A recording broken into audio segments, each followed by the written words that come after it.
The Archer on the White Horse, The Secret History of Western Civilization and Religious Power. Hello, dear listeners. In Revelation chapter 6, verse 2, there is this prophetic description. I looked, and there before me was a white horse. Its rider held a bow, and he was given a crown, and he rode out as a conqueror bent on conquest. And many intellectuals, including theologians, are claiming their own interpretations of this passage as truth. Therefore, based on history, I have organized the content of this audiobook with the meaning and characteristics of the archer on the white horse as a premise. Now we will engage in some deep thinking. Is this passage simply about some future figure? Or is it an accurate diagnosis of a system that has been operating beside us for 1700 years? We can discover a massive pattern that began with the Edict of Milan by Emperor Constantine in 313 AD, when Christianity became the state religion of the Roman Empire. This is 1,700 years of history, where the cross and sword marched together, gospel and conquest went hand in hand, and the message of salvation was craftily combined with the desire for domination. This is not a simple criticism of religion. Rather, it is a cold analysis of how the noble realm of religion can fall into being a tool of secular power, and how humanity has been exposed to sophisticated deception in this process. We who live in the modern era are still under the same pattern of domination. It's just that now, instead of the Pope's triple crown, we have global corporate logos. Instead of crusader armor, we have the cloak of political correctness.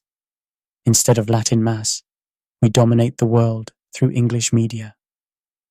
The archer on the white horse is still among us. Today we will trace how this massive power system has changed its appearance to dominate the world, from the Christian recognition of the Roman Empire to modern digital imperialism. More importantly, we will explore what practical meaning all this historical analysis has for us living in the present, and how we can escape from such deception. Chapter 1. Constantine's Cross, the Unholy Marriage of Power and Faith. On February 313 AD, the Edict of Milan, jointly issued by Emperor Constantine and Licinius, is considered a watershed in Christian history. On the surface, it meant the end of Christian persecution that had lasted for 3 centuries. After the great persecution under Emperor Diocletian, Christians appeared to finally have the opportunity to practice their faith freely. However, when we analyze this event more deeply, a completely different picture emerges. As church historian Edward Gibbon astutely pointed out in The Decline and Fall of the Roman Empire, Constantine's recognition of Christianity was closer to political calculation than pure religious motivation. At that time, Christians comprised only about 10 to 15% of the Roman Empire's population, but they were concentrated in urban areas and displayed high organizational capacity and solidarity. Constantine was a brilliant politician. He did not merely recognize Christianity, but actively patronized it, thereby converting the growth momentum of this new religion into unifying power for the empire. The cross vision he claimed to have seen at the Battle of Milvian Bridge in 312 AD, and the voice saying, "In this sign, conquer," was a perfect example of packaging political legitimacy with religious authority. However, in this process, Christianity itself began to fundamentally change. The core spirit of early Christianity, non-violence, preferential love for the poor, and distance from secular power, gradually disappeared. Instead, a new theology emerged that interpreted the empire's stability and order as divine providence, revered the emperor as God's representative, and defined the empire's enemies as God's enemies. The Council of Nicaea, convened by Constantine in 325 AD, was an important event in church history, but it was also the first case of religious doctrine being subordinated to political purposes. On the surface, The purpose was to eliminate Arian heresy and establish orthodox doctrine. But in reality, it was a political attempt to resolve divisions within Christianity for the sake of imperial unity. Constantine himself had no deep understanding of Christian doctrine. What was important to him was not the theological accuracy of doctrine, but the stability of the empire. The Nicene Creed adopted at the Council of Nicaea certainly has important theological significance, but political considerations lay behind it. Even more ironic is the fact that Constantine did not receive baptism until just before his death. He used Christianity as a political tool, but personally remained a pagan until the end. This is the typical appearance of the archer on the white horse, borrowing religious authority to expand power, while actually living a life distant from that religion's spirit. The influence of the great theologian St. Augustine of the 4th and 5th centuries on Christian history is immense. His Confessions, City of God, and On the Trinity became classics of Christian theology. However, one of the most problematic legacies of his thought is the just war theory. In City of God, Augustine presented the theory that earthly states also operate within God's providence. This provided theological grounds for Christianity to compromise with secular power. Furthermore, he argued that under certain conditions, war could also be justified from a Christian perspective. Augustine's just war theory presented the following conditions. It must be declared by legitimate authority, have just cause, possess right intention, be a last resort, have probability of success, and observe the principle of proportionality. While this appears reasonable on the surface, the problem with this theory is who judges what constitutes legitimate authority, just cause, and right intention. Ultimately, it could only be used as a tool for those in power to justify their wars. This theory was later further refined by Thomas Aquinas and eventually became the ideological foundation for the Crusades. A theology completely opposite to Jesus' words, "All who take up the sword will perish by the sword," became official Christian doctrine. To add a somewhat cynical perspective, Augustine's just war theory was one of the most convenient theories in Christian history. Thanks to this theory, Christian nations could conduct any war in the name of justice, packaging invasion as liberation and conquest as salvation. From the late 5th century, papal power began to grow rapidly, especially through the eras of Pope Leo I and Gregory I. The Pope emerged not just as a religious leader, but as a political authority figure. Pope Leo I played an important role in establishing papal authority as the Western Roman Empire declined. When Attila invaded Rome in 452 AD, the story that Leo III personally negotiated to save Rome shows that the Pope had begun to play the role of political leader. Gregory I went further to make the papal court an actual governmental institution. He directly administered Rome and surrounding areas, and even possessed military power. He also spread papal influence throughout Europe through missionary work. By the 8th century, the papal court justified its secular power through a document called the Donation of Constantine. This document claimed that Emperor Constantine had transferred dominion over the Western Roman Empire to the Pope. Of course, this document was later revealed to be a forgery by the 15th century humanist Lorenzo Valla, but it was used for hundreds of years to justify papal political dominance. The popes of this period were already showing the typical form of the archer on the white horse. While outwardly claiming to be Christ's representatives, they were actually obsessed with expanding territory and increasing political influence. The pattern of using religious authority as a political weapon was already established. The investiture controversy of the 11th and 12th centuries shows how fierce the conflict between papal power and secular authority was. The struggle between Pope Gregory VII and Holy Roman Emperor Henry IV was not a simple religious conflict, but an intense power struggle over political dominance in Europe. The incident at Canossa in 1077 is a symbolic event of this struggle.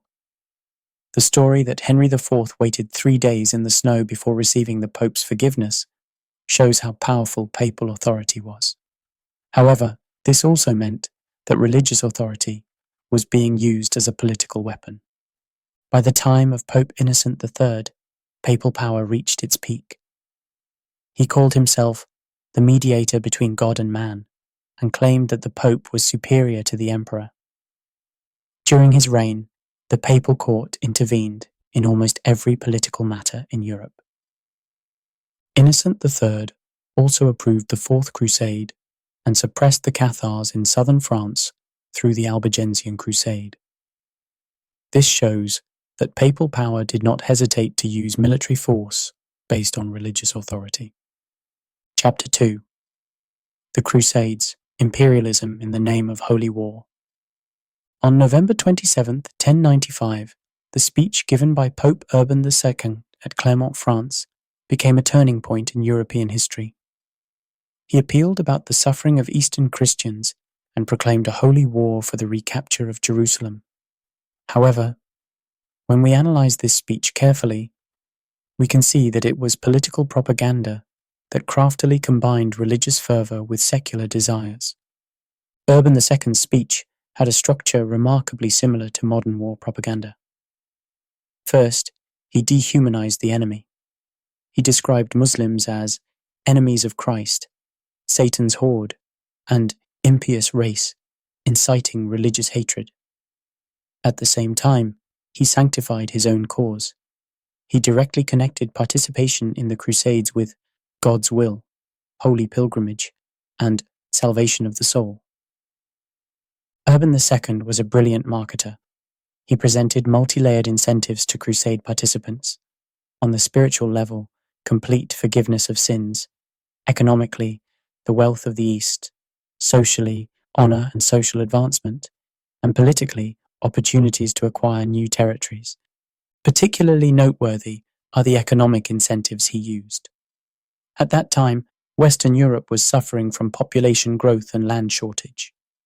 Especially the second and third sons of the knightly class were in economic difficulty with no land to inherit. Urban II cleverly exploited this situation. He described the fertile lands of the East as the promised land flowing with milk and honey, stimulating economic desires. He also granted economic privileges to crusade participants. During participation in the Crusades, interest on debts was waived, property was placed under church protection, and exemption from legal prosecution was provided. This was an attractive offer for those in economic difficulty. In the spring of 1096, the tragedy of the People's Crusade, which departed before the regular crusade, starkly shows what results religious fanaticism can bring. This disorderly crowd, led by Peter the Hermit and Walter the Penniless, numbered about 100,000. Most of these were peasants, craftsmen, small merchants, and other lower-class people. The first act of the People's Crusade was the massacre of Jews. Thousands of Jews were killed in Mainz, Worms, Cologne, Speyer, and other areas of the Rhineland. Their logic was simple. Why go to fight Christ's enemies far away while leaving Christ's enemies nearby alone? This was the first organized anti-Semitic pogrom in European history. It was a tragedy that emerged when religious passion combined with racial hatred. Even more problematic was that such massacres were justified as holy acts. The People's Crusade also committed looting and massacres while passing through Eastern Europe. They caused countless conflicts with local residents while passing through Hungary and the Byzantine Empire. Eventually, most of them were annihilated by Seljuk Turkish forces in Anatolia. The tragedy of the People's Crusade is an instructive case showing what results occur when religious passion explodes without proper leadership and ethical reflection. This was also a harbinger of the violence that would characterize the subsequent regular crusades. The First Crusade, which proceeded from 1096 to 1099, is evaluated as the most successful of the Crusade wars because it recaptured Jerusalem and established several Crusader states, including Edessa, Antioch, Tripoli, and Jerusalem. However, when we examine what occurred in this process, we can see how much this was barbarism packaged in the name of religion. The First Crusade was composed of several armies led by knights such as Bohemond, Godfrey of Bouillon, Raymond of Saint-Gilles, and Tancred. They assembled in Constantinople via different routes, then marched through Anatolia to Syria and Palestine. From the siege of Nicaea in 1097, the Crusaders' brutality began to be revealed. After capturing the city, the Crusaders beheaded Muslim prisoners and fired their heads into the enemy camp with catapults. This was psychological warfare to intimidate the enemy, but it also showed their mental state. Even more terrible things happened during the siege of Antioch in 1098. After an 8-month siege, the Crusaders who captured the city committed indiscriminate massacres. Not only Muslims, but also Eastern Orthodox Christians were killed as heretics. The Holy Lance, claimed to have been found in Antioch, is another case showing the Crusaders' religious fanaticism. The Crusaders believed this lance was the one that pierced Jesus' side and went into battle carrying it. Although this lance was later proven to be fake, the Crusaders' religious passion had completely paralyzed rational judgment.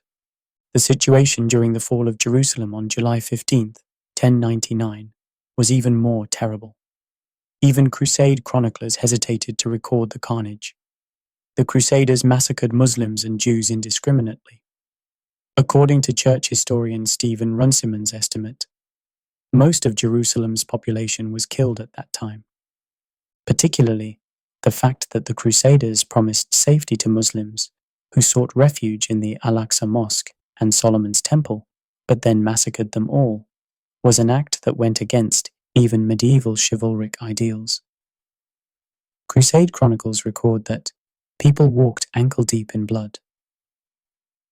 Ironically, after completing the massacre, the Crusaders offered thanksgiving prayers at the Church of the Holy Sepulchre. To them, this was a holy act, fulfilling God's will. Could there be a more perfect image of the archer on the white horse, armed with religious conviction, packaging massacre as a holy act? When we look at the governance methods of the Crusader states, including Jerusalem, we can see what their true purpose was. While ostensibly protecting the Holy Land and spreading Christianity, they were actually establishing an exploitation system by transplanting Western European feudalism to the East. The Crusader states imposed harsh taxes on local residents. Muslims and Eastern Orthodox Christians suffered from various taxes including poll taxes, land taxes, and commercial taxes. Forced labor was also imposed, conscripting them for Crusader castle construction and agricultural work. The Crusaders also controlled east-west trade routes to gain enormous profits. They colluded with Italian merchants from Venice, Genoa, and Pisa to export Eastern spices, silk, and jewels to Western Europe. Much of these trade profits went into Crusader nobles' pockets. Religiously, the Crusaders also oppressed local Christians. Traditional Christian communities, such as the Eastern Orthodox, Armenian, and Syrian churches, were forced to convert to Roman Catholicism. This was packaged under the pretext of Christian unity, but was actually the expansion of Roman papal power. The event that most starkly shows the corruption of the Crusades was the Fourth Crusade from 1202 to 1204. This crusade originally intended to attack Egypt, but was manipulated by the Venetian Republic to attack Constantinople instead. Enrico Dandolo, the Doge of Venice, was over 80 years old, but his political acumen was as sharp as any young person's. He first made the Crusaders attack Zara as a condition for lending them transportation costs. Zara was Venice's competitor city, but also a Christian city. Venice's true purpose was to weaken the Byzantine Empire to monopolize Eastern Mediterranean trade. Venice had already gained enormous profits from trade privileges obtained from the Byzantine Empire in the 11th and 12th centuries. But for greater profits, it was necessary to eliminate the Byzantine Empire itself.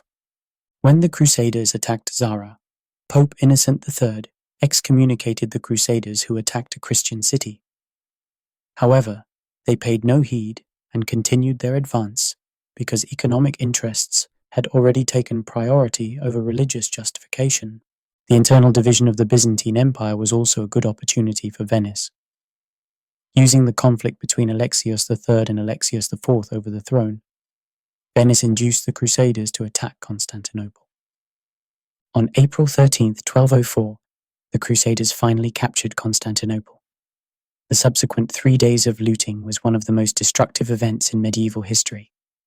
The treasury of Byzantine civilization accumulated over thousands of years was destroyed overnight. The altar of Hagia Sophia was shattered, and precious relics were transported to Western Europe. Ancient Greek and Roman statues were melted down to obtain bronze. Rare manuscripts were burned or torn up to be used as packaging material. The cultural artifacts and artworks destroyed at this time were irreparable losses to human civilization. To add a somewhat cynical perspective, the Fourth Crusade was the event that most honestly revealed the essence of the Crusade Wars. Religious justification had already disappeared, leaving only political and economic interests. However, everything was still justified in the name of God's will. The Crusades lasted about 200 years, but their influence lasted much longer. The Crusades played a decisive role in forming the self-consciousness of Western Christian civilization. Westerners internalized a dualistic worldview that saw themselves as bearers of civilization and other cultures as embodiments of barbarism. This worldview later became the ideological foundation for colonial exploration during the Age of Discovery and modern imperialism. The Crusades' logic of conquering infidels evolved into the logic of civilizing barbarians, then the logic of developing backward countries, and finally the logic of spreading democracy. The form changed, but the essence remained the same. The Crusades also contributed to establishing the absolute authority of papal power. The Pope was now perceived not just as a religious leader, but as the political leader of the Western Christian world. This authority later played an important role in colonial division during the Age of Discovery. The Crusades also systematized anti-Semitism within Europe. Although anti-Jewish sentiment existed before the Crusades, through the Crusades, it became religiously justified and systematically implemented. This became the root of anti-Semitism that would later lead to the Spanish Inquisition, Russian pogroms, and the Nazi Holocaust. Chapter 3. The Jesuits and Knights of Columbus, Modern Expansion of Papal Power. The Society of Jesus, established in 1540 with the approval of Pope Paul III, was the vanguard of the 16th century Counter-Reformation. Founder Ignatius of Loyola was originally a Spanish nobleman and soldier, but experienced religious conversion after a leg injury in the Battle of Pamplona in 1521. The Jesuit motto was Ad Majorem Dei Gloriam, for the greater glory of God. But in reality, the main goals were establishing the absolute authority of papal power and the global expansion of the Catholic Church. Jesuits swore absolute obedience to the Pope, which was called obedience like a corpse. The Jesuit organizational structure was military-like. It had a strict hierarchy with the superior general at the top, and the general held lifelong absolute authority. This organizational structure enabled the Jesuits to efficiently achieve the Vatican's political goals. The Jesuits placed special emphasis on elite formation through education. Jesuit schools were recognized as the finest educational institutions in Europe at the time. Through this, the Jesuits could deeply penetrate the ruling classes of European countries. Jesuit overseas missionary activities were ostensibly gospel propagation, but actually served to spread European political and cultural influence worldwide. Representative examples include Francis Xavier's Asian missions, Matteo Ricci's Chinese missions, and Roberto de Nobili's Indian missions. Jesuits appeared to adapt to local cultures, but actually spread Christian doctrine and Western values wrapped in local cultural garb. This was an early form of what would later be called cultural imperialism. The Jesuit reductions in South America are a representative case of such cultural assimilation. Ostensibly, the purpose was to protect indigenous people from Spanish colonial exploitation and build an ideal Christian community.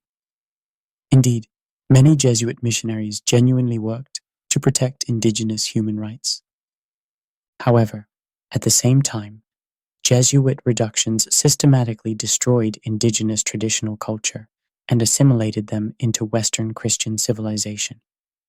Indigenous people had to abandon their languages, religions, and social structures to accept completely new identities. In Jesuit reductions, indigenous people learned European agriculture and handicrafts, used Latin and Spanish, and learned European music and art.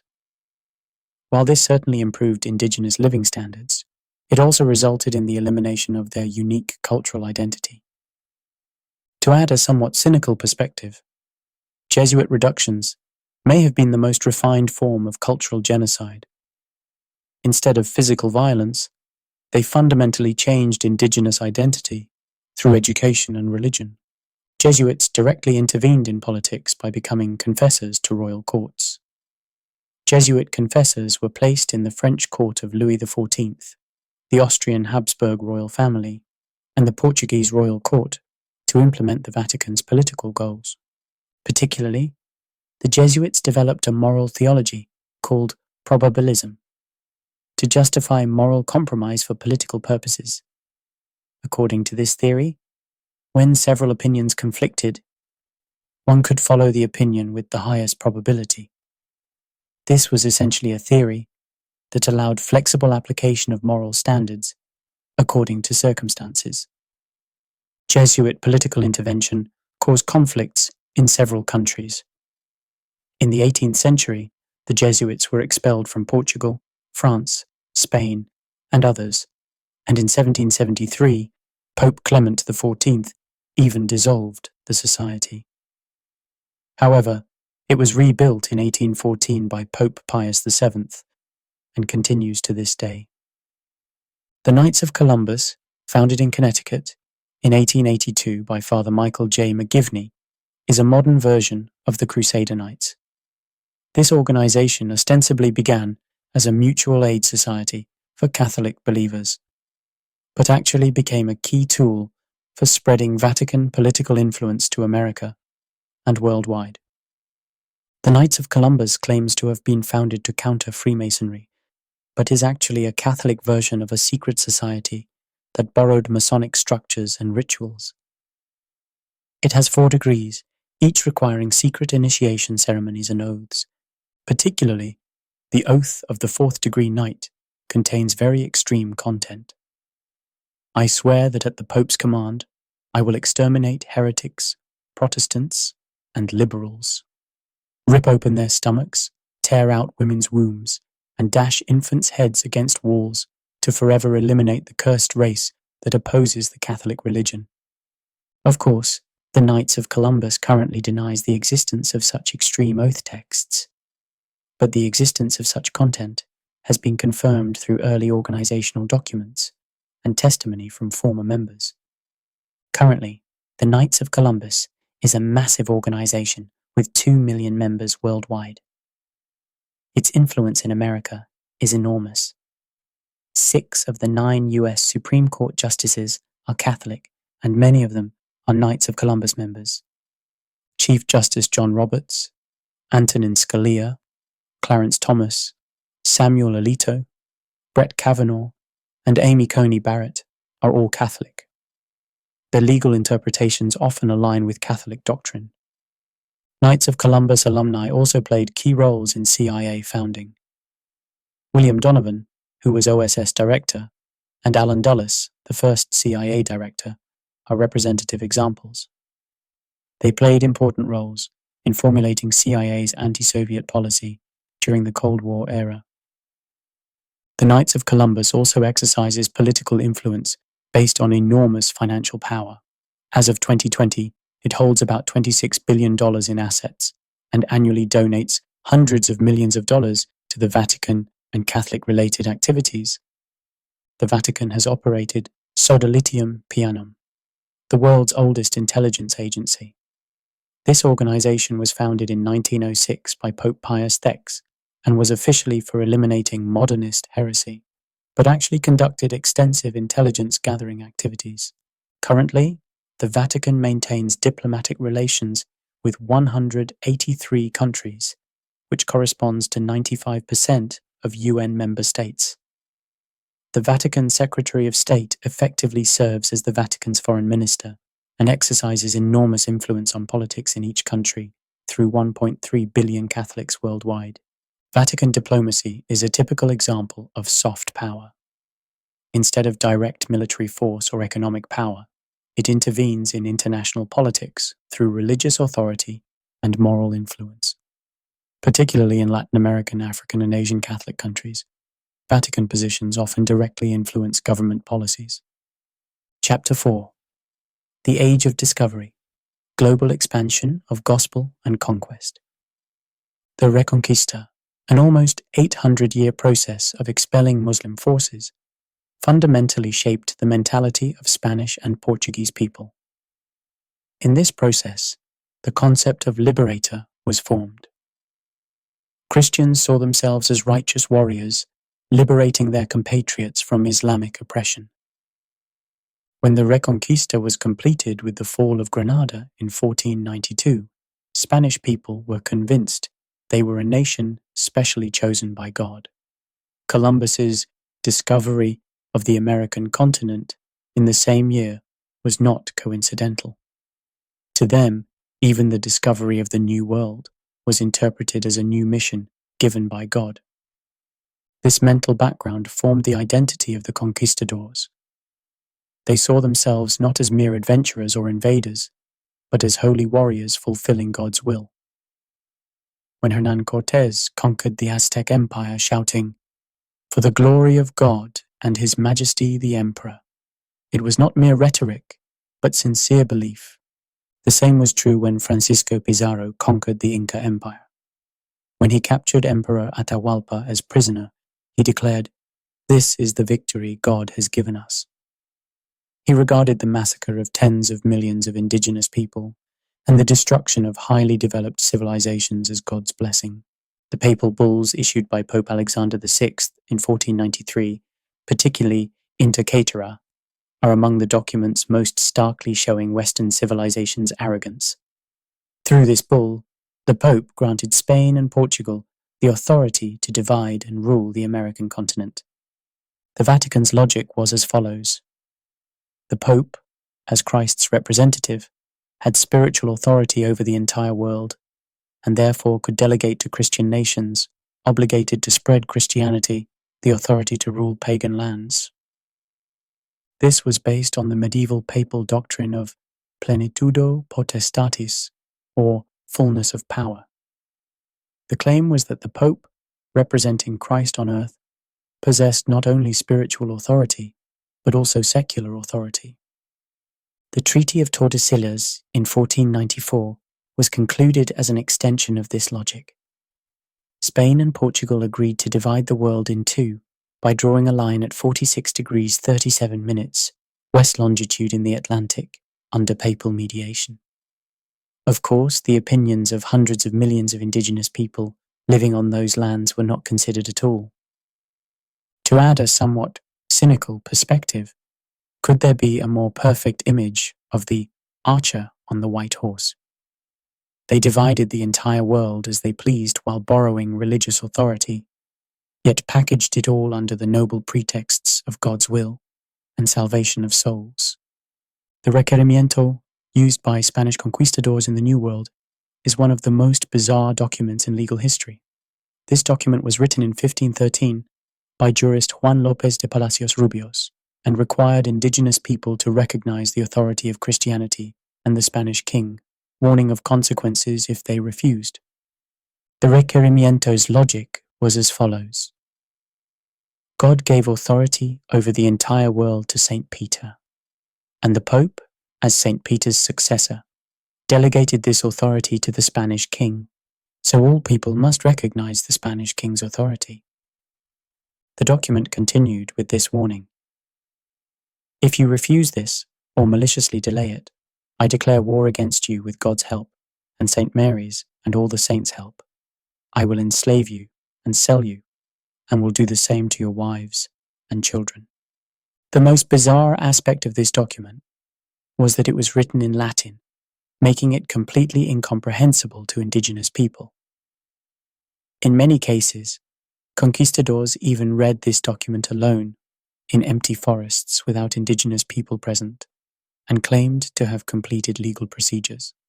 Bartolomé de las Casas criticized this, saying, even the devil could not have created a more irrational document. However, this document provided psychological absolution to conquistadors. They could now be convinced that all violence and destruction were legal acts that had gone through legal procedures. The encomienda system introduced by Spain in the New World was one of the most sophisticated systems to religiously package slavery. This system granted Spanish settlers the duty to protect and civilize indigenous people in certain areas, in exchange for receiving labor and tribute from them. Ostensibly, the purpose was to convert indigenous people to Christianity and civilize them. But in reality, it was a slave labor system that overworked indigenous people in mines and plantations. The number of indigenous people who died in Peru's Potosi silver mines reached millions. The cunning of this system was that it was completely justified by religious logic. Indigenous people had to endure physical suffering in exchange for the opportunity to save their souls. Even many Spanish missionaries accepted this logic. Aristotle's natural slave theory was also used to justify such exploitation. Theologians like Juan Ginés de Sepúlveda argued that indigenous people were naturally inferior beings, so being ruled by Spanish people was in accordance with natural order. In contrast, Bartolomé de las Casas opposed such exploitation and advocated for indigenous human rights. Through his efforts, the new laws were enacted in 1542, partially improving the encomienda system, but there was little change in actual implementation. Chapter 5. Modern Imperialism and Cultural Hegemony. Henry VIII's establishment of the Church of England in the 16th century most blatantly shows the political character of the Reformation. Henry VIII's Reformation stemmed not from theological conviction, but from personal and political motives. However, the result was England's development into a Protestant power opposing Catholic forces. By Elizabeth I's era, England began to see itself as a nation chosen by God. The defeat of the Spanish Armada in 1588 further strengthened this conviction. English people interpreted this as a miracle, where God saved Protestant England from Catholic Spain. England's overseas expansion in the 17th and 18th centuries was closely connected to this religious sense of mission. English people believed they had received a mission to spread freedom and civilization throughout the world. This was the prototype of the 19th century white man's burden ideology. The British East India Company's rule of India is a representative case of this logic. British people defined India's complex religious and cultural traditions as superstition and barbarism, packaging their rule as a civilizing mission. They morally justified their dominance through measures like abolishing sati and eliminating thuggee. To add a somewhat cynical perspective, Britain's religious imperialism was more cunning than that of Catholicism. Rather than direct religious propagation, it put forward secular pretexts of civilization, but behind this lay Protestant supremacism. Puritans who migrated to North America saw themselves as the new people of Israel. As John Winthrop expressed in his 1630 City Upon a Hill sermon, they believed their settlement was the promised land chosen by God. This religious conviction was used to justify brutal policies toward indigenous peoples. To Puritans, indigenous people were the Canaanite tribes, and they were the conqueror Joshua sent by God. In the Pequot War of 1637, after Puritans burned indigenous villages and massacred 600 people, they offered thanksgiving prayers to God. Puritan theologian Cotton Mather expressed this as, "God has swept away the devils for us." Could there be a more perfect image of the archer on the white horse? Armed with religious conviction, packaging massacre as a holy act. This Puritan spirit later developed into America's manifest destiny ideology. This term, first used by journalist John L. O'Sullivan in 1845, expressed the belief that Americans had received God's command to dominate the continent to the Pacific. America's westward expansion in the 19th century was justified by this religious sense of mission. The Mexican-American War, indigenous massacres, and Hawaiian annexation were all packaged as holy work spreading civilization and Christianity. This spirit continued into the 20th century. When colonizing the Philippines after the Spanish-American War, President William McKinley declared that it is our duty to Christianize and civilize the Filipinos. The fact that the Philippines had already been a Catholic country for hundreds of years was ignored. The Cold War, that began after World War II, had the character of ideological confrontation, but also had the character of religious war. The Western world centered on America defined themselves as guardians of the free world, and the Soviet-centered communist bloc as the evil empire. This dualistic worldview was remarkably similar to that of the Crusade era. Complex political and economic conflicts were simplified into battles between good and evil, and all means were justified for the ends. Liberal democracy now became a religion, and spreading it became a sacred mission. The Korean War and Vietnam War were holy wars, conducted as extensions of this logic. America packaged these wars as just wars defending freedom from communist aggression. However, the civilian massacres and environmental destruction that occurred in the process were justified before the cause of defending freedom. To add a somewhat cynical perspective, America during the Cold War era was the most perfect archer on the white horse. While advocating the noble values of freedom and democracy, they were actually obsessed with expanding and maintaining their hegemony. The Central Intelligence Agency, CIA, during the Cold War era, was the most sophisticated form of the archer on the white horse. The CIA developed new methods to intervene in other countries' politics and establish regimes favorable to America without overt military intervention. The 1953 overthrow of Mossadegh's government in Iran, the 1954 overthrow of Arbenzi's government in Guatemala, and the 1973 overthrow of Allende's government in Chile were all accomplished through covert CIA intervention. These interventions were always justified under the pretext of defending liberal democracy from communism. However, in reality, these regimes were removed because they pursued policies that conflicted with American economic interests. Mossadegh pursued oil nationalization, Arbenz pursued land reform, and Allende pursued copper mine nationalization. All were policies that directly damaged American corporate interests. The CIA's cunning was that these interventions were packaged as spontaneous local resistance. Though they were actually external manipulations, they were made to appear as if the people of those countries had chosen freedom themselves. Chapter 6. The Second Vatican Council and Religious Unification Movement. John the 23rd, elected Pope in 1958, brought great change to Catholic Church history. Because he was 76 years old at the time of papal election, he was considered a transitional pope, but he actually initiated revolutionary changes that fundamentally altered the Catholic Church's direction. John the 23rd's key concept was aggiornamento. This Italian word meaning modernization or adaptation meant that the Catholic Church should dialogue with and adapt to the modern world. This meant departing from the exclusive attitude the Catholic Church had maintained for 400 years since the Council of Trent. John the 23rd formalized this change by convening the Second Vatican Council in 1962.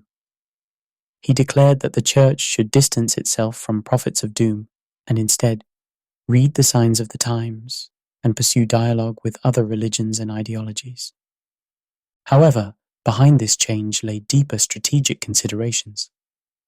By the mid-20th century, the Catholic Church faced serious challenges. The spread of communism, advancement of secularization, development of science, and emergence of multi-religious societies were greatly weakening traditional authority. John the 23rd and his successors judged that strategic change was necessary to maintain the Church's influence in this situation. The Second Vatican Council, which lasted 4 years from 1962 to 1965, adopted 16 documents.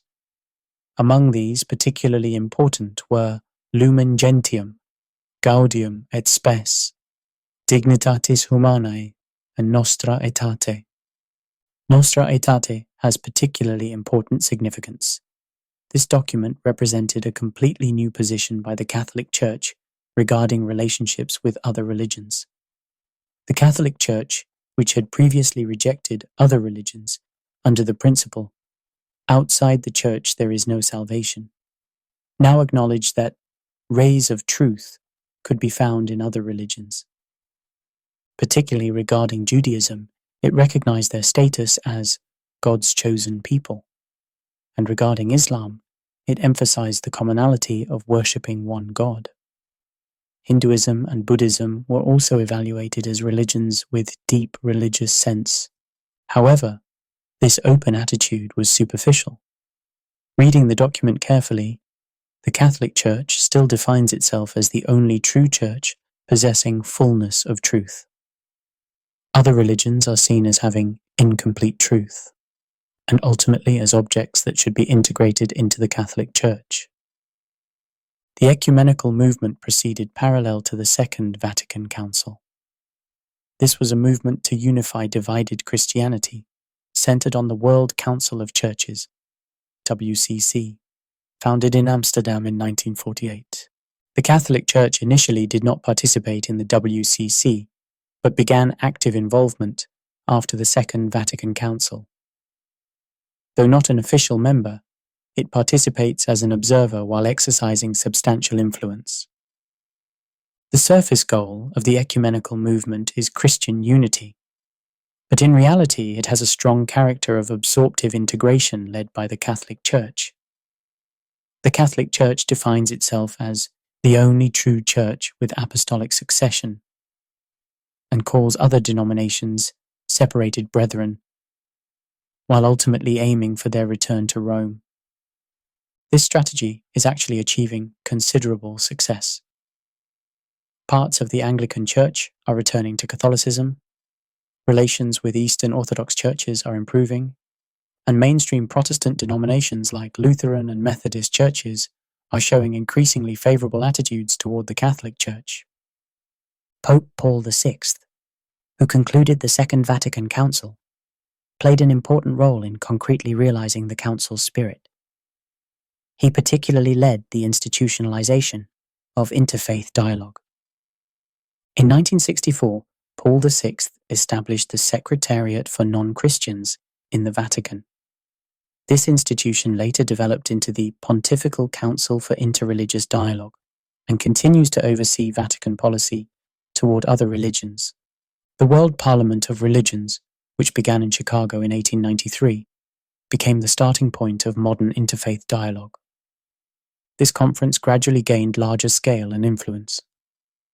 The problem is that Vatican influence is deeply involved behind all these movements. While on the surface it appears that all religions participate equally, in reality, the Catholic Church's theological and organizational superiority is clearly evident. Chapter 7. Pope Francis and the Completion of Religious Unification. On March 13, 2013, Jorge Mario Bergoglio from Argentina was elected as the 266th Pope and chose the name Francis. He was the first non-European Pope, the first Jesuit Pope, and the first Pope to choose the name Francis. Pope Francis's selection was not coincidental. He was a figure influenced by liberation theology, emphasizing a church for the poor, environmental protection, and social justice. Also, as a Jesuit, he had an open attitude toward interfaith dialogue and cultural pluralism. The choice of the name Francis was also symbolic. Saint Francis of Assisi was a 13th century saint who pursued poverty and peace and was famous for attempting dialogue with Muslims. The new pope expressed his will to inherit this spirit of Saint Francis. Pope Francis showed groundbreaking behavior from early in his pontificate. He came out of the Vatican to live with ordinary priests, simplified elaborate ceremonies, and directly visited the poor and marginalized. This appearance received great response worldwide. On February 4, 2019, Pope Francis and Ahmad al-Tayyib, Grand Imam of Al-Azhar, Islam's highest authority institution, signed the Document on Human Fraternity in Abu Dhabi, UAE. This was evaluated as an event symbolizing historic reconciliation between Catholicism and Islam. This document declared that God's creation of humanity with different religions, skin colors, genders, ethnicities, and languages is God's wisdom. This was very groundbreaking content, interpreting religious pluralism as God's will. Traditionally, the Catholic Church had claimed only it was the true religion. The document also declared that various religions reject terrorism, destruction, murder, and expulsion, and emphasized that true religion does not incite war and does not foster feelings of hatred, hostility, and extremism. This was interpreted as Christianity and Islam, with their history of crusades and religious wars, expressing their will to reflect on the past and pursue peaceful coexistence. However, criticism of this document was considerable. Conservative Catholic theologians criticized this as religious relativism, contrary to Catholic doctrine. Within Islam, some conservatives also objected to excessive compromise with Christianity. More important are the political implications of this document. Abu Dhabi is a region where religious conflicts and disputes in the Middle East are acute. The meeting of Catholic and Islamic supreme leaders in this place to declare fraternity had geopolitical significance beyond a simple religious gesture. During his pontificate, Pope Francis made special efforts to improve relations with Judaism and Islam. These three religions are called Abrahamic religions, because they all recognize Abraham as a common ancestor. When we synthesize Pope Francis's various activities, a consistent vision emerges. It is to achieve global religious integration through interfaith dialogue and cooperation, and based on this, to build a new world order, where religion plays an important role in global governance. During the COVID-19 pandemic situation in 2020, Pope Francis more actively argued for the necessity of world government. Through the encyclical Fratelli Tutti, he declared the need for global authority. The encyclical argued that international organizations must become more effective and have authority to pursue universal common good. It also emphasized that UN reform is necessary and political globalization must be achieved to respond to economic and financial globalization. This was essentially official recognition of the necessity for world government. Pope Francis believes that global authority transcending national sovereignty is necessary to solve global-scale problems like climate change, pandemics, economic inequality, and refugee issues. And he thinks that for such global authority to have moral legitimacy, religious backing is necessary. That is, he intends to integrate the moral authority of each religion to provide the spiritual foundation for world government. Chapter 8. the perfected form of the archer on the white horse. Now, it is time to examine the prophecy of Revelation 6:2 again. I looked, and there before me was a white horse. Its rider held a bow, and he was given a crown, and he rode out as a conqueror bent on conquest. When we analyze the current religious unification movement centered on the Vatican from this prophetic perspective, we discover amazingly accurate correspondence. First, the white horse symbolizes peace and purity. Current interfaith dialogue is all packaged under beautiful pretexts of peace, reconciliation, and fraternity. No one can oppose peace or refuse interfaith reconciliation. Second, holding a bow means having long-range attack weapons. This symbolizes expanding influence in covert and cunning ways, rather than direct military conquest. Current religious integration movements have exactly this character. Third, being given a crown means recognition of authority. Pope Francis has become one of the most respected religious leaders worldwide. Even non-Catholics, even atheists, acknowledge his moral authority. Fourth, riding out as a conqueror bent on conquest means continuous victories. Indeed, Vatican's religious integration strategy is steadily achieving results step by step. Vatican's religious integration strategy is proceeding very systematically and gradually. Stage 1. Christian integration, ecumenical movement. Since the Second Vatican Council, the Catholic Church has promoted integration with Protestant and Eastern Orthodox churches. Considerable success has already been achieved, with many Protestant denominations narrowing theological differences with Catholicism. Stage 2. Abrahamic religion integration. Judaism, Christianity, and Islam all have Abraham as a common ancestor, so there is claimed to be a theological foundation for integration. The Abu Dhabi document was an important milestone for such integration. Stage 3. Dialogue with Eastern religions. Through dialogue with Eastern religions like Buddhism, Hinduism, and Confucianism, they pursue integration of religious wisdom. The logic is that all religions ultimately pursue the same truth. Stage 4. Combination with secular ideologies. Through combination with secular values like environmentalism, human rights, and pacifism, they establish moral authority transcending religion. And Stage 5. Spiritual foundation for world government. Ultimately, they provide moral legitimacy for world government based on integrated religious authority. In this situation, the role of the true church becomes important. Revelation speaks of God's people as those who had been victorious over the beast and its image and over the number of its name.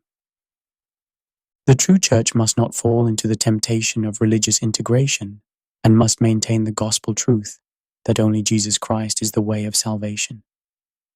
Also, the true church must not be deceived by this world's temporary peace and prosperity, but pursue the eternal values of God's kingdom. Chapter 9. Modern resistance and the path to awakening. To escape the deception of the archer on the white horse, it is most important to develop media literacy skills. Currently, most mainstream media is under the control of globalist elites and is brainwashing the public to naturally accept the necessity of religious integration and world government. Currently, many Christians are falling into the sweet temptation of the religious integration movement. They are losing biblical discernment before the beautiful pretexts of peace, love, and harmony. However, the Bible clearly warns that such deception will occur in the last days. The biggest problem with the religious integration movement is that it denies the uniqueness of Jesus Christ. By claiming that all religions serve the same God and pursue the same truth, it tries to neutralize the exclusive claim of John 14:6, where Jesus said, "I am the way, and the truth, and the life. No one comes to the Father except through me." To escape last days' deception, personal spiritual life is most important. Particularly reading and meditating on God's Word and prayer are central. Especially in confused times like the present, intercessory prayer for the nation, people, and church, like Daniel or Ezra, is needed. Conclusion. Waiting for the true rider of the white horse. Two riders on white horses appear in Revelation. The first white horse rider in chapter 6 is one who goes out to conquer with a bow. However, another white horse rider appears in chapter 19. What is the difference between these two white horse riders? The first brings false peace, the second realizes true justice. The first fights for his own glory, the second fights for truth and righteousness. The first pursues external conquest, the second accomplishes internal transformation. The first tries to create peace through human religious effort. The second establishes justice through God's absolute sovereignty. The religious integration movement and world government promotion we are currently witnessing is the activity of the first white horse rider.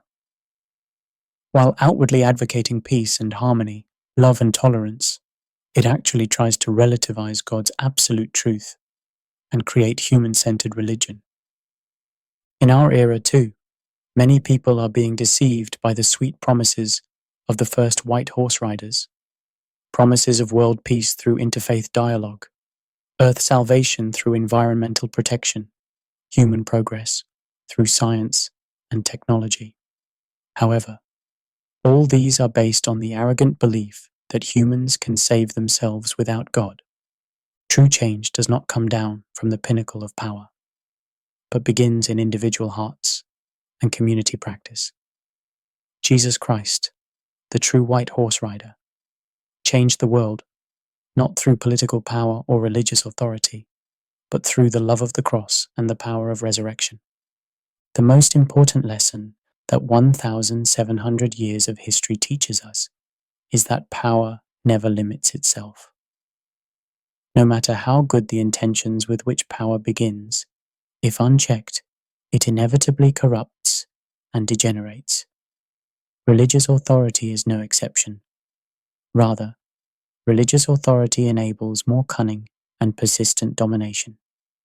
From Constantine's recognition of Christianity to the current religious integration movement, we can discover the same pattern. Advocating noble religious values while actually pursuing secular power, speaking of peace and love while actually exercising dominance and control. Therefore, healthy skepticism and continuous checks are essential conditions for a free society.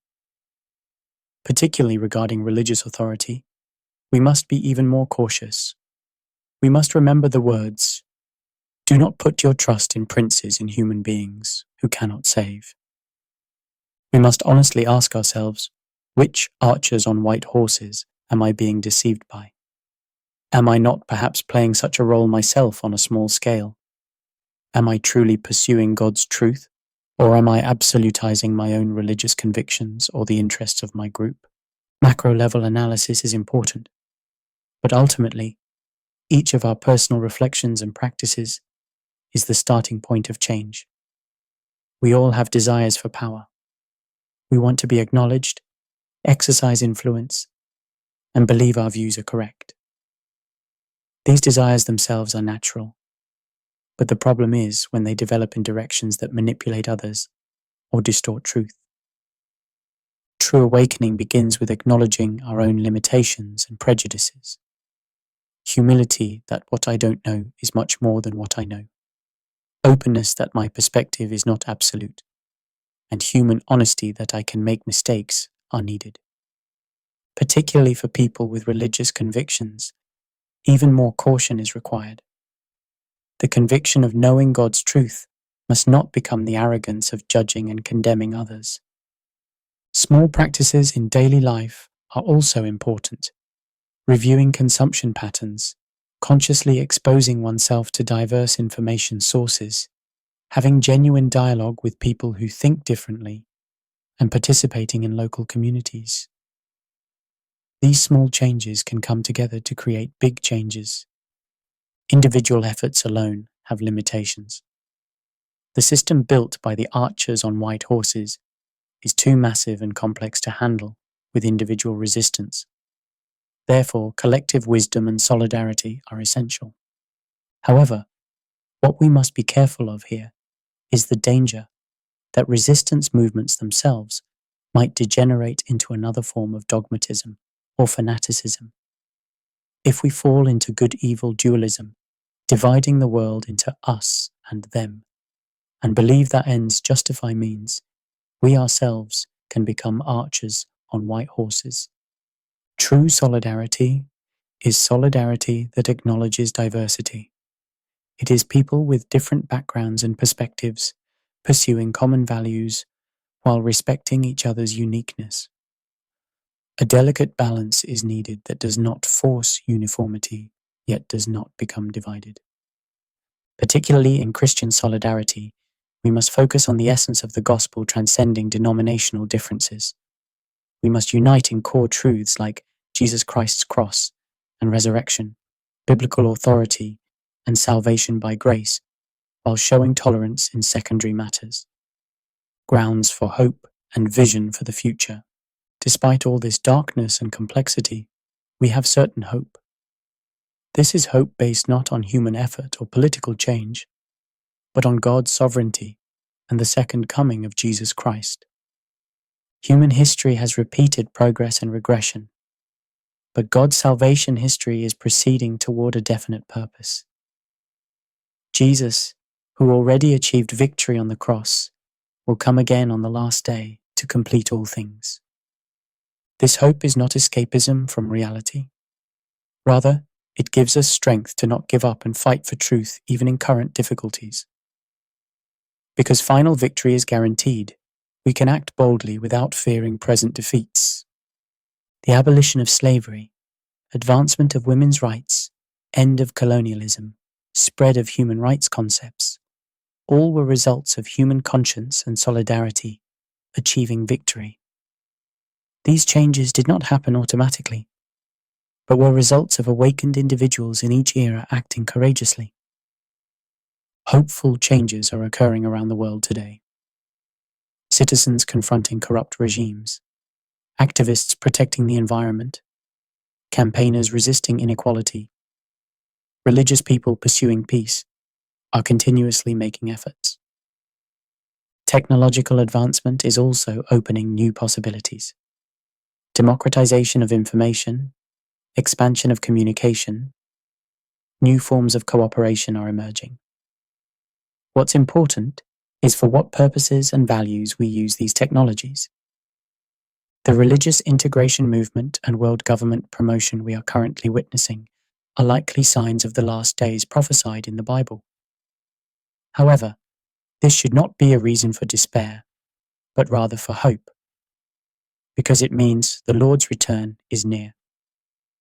Preparing for the last days does not mean fleeing to mountains or giving up on the world.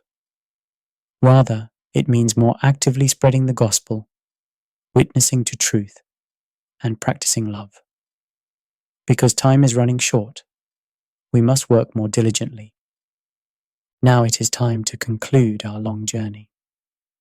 While tracing the 1,700-year history of the archer on the white horse, we could confirm how deep and persistent human religious arrogance is. However, we could also gain conviction that God's truth overcomes all falsehood and ultimately achieves victory. The religious integration movement currently underway may be the most cunning and comprehensive deception in human history. However, it too is permitted under God's sovereignty and will ultimately become a tool to reveal God's glory.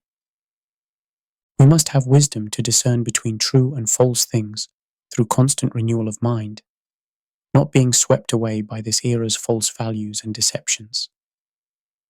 Thus, may each of us become a small light in this world, contributing to hastening the day when truth, justice, and love achieve victory. Thank you for joining me. I will meet you again next time with another topic.